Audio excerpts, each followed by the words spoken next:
life begins at 40.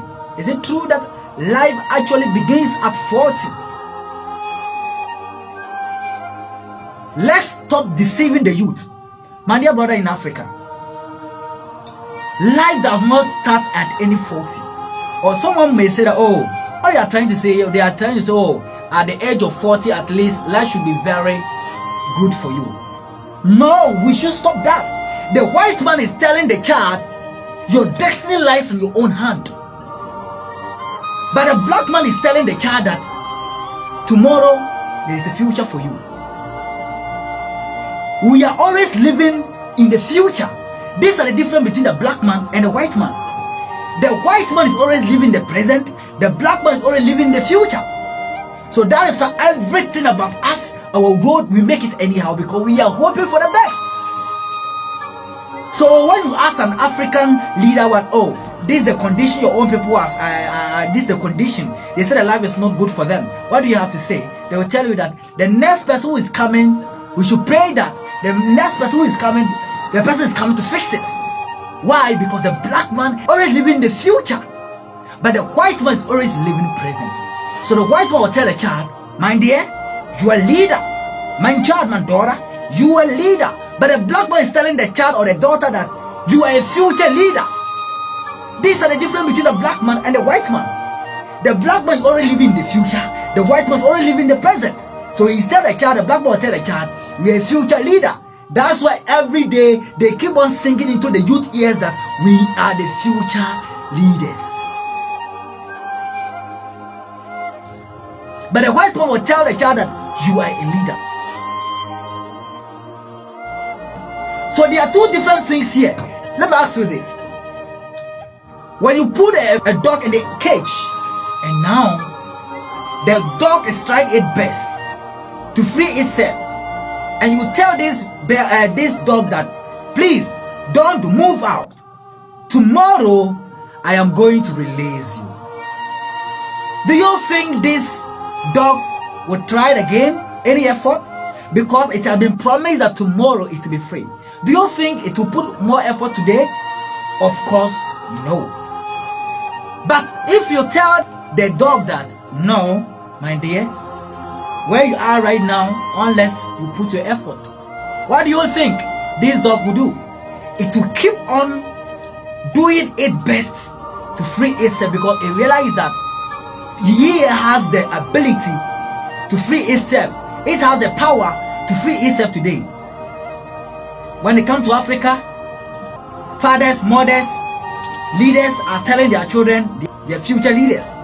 But when you go to Europe, they are telling their children that they are leaders. So you realize when you bring the white child and the black child, look at the thinking, they think differently.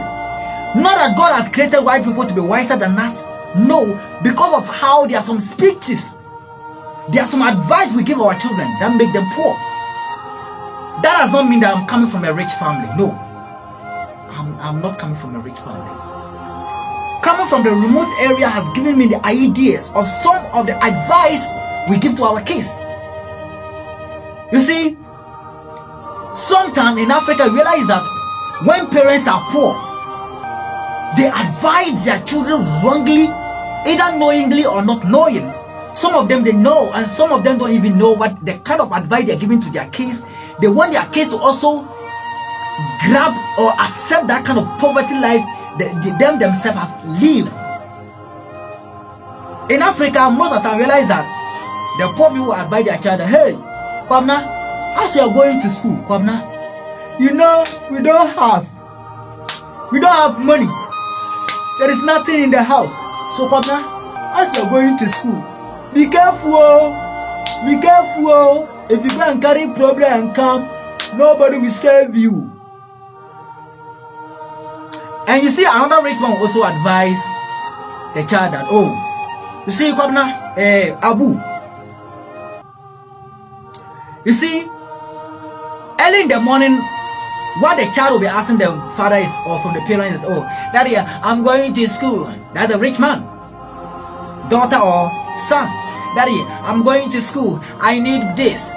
they will give it to the child. Daddy, today is my party. I want this. I want chocolate. I want this. And they will buy it for the child. This child will continue on. At the end of the day, the child know nothing where, how comes their parents, well, how did they get the money? This rich man's son or daughter wouldn't know. Because what she or he knows is requesting and they are giving, fulfilling his or her promises. But the person doesn't know anything. Or how comes and their parents become rich. The person doesn't know. Now let me come back to the poor man. So realize that the way there are two types of people, poor people who advise their children and want to become successful and want to become poor. The first one I just said, the one who advised that when you go to school, take care, be careful, when you get problem, nobody will solve it.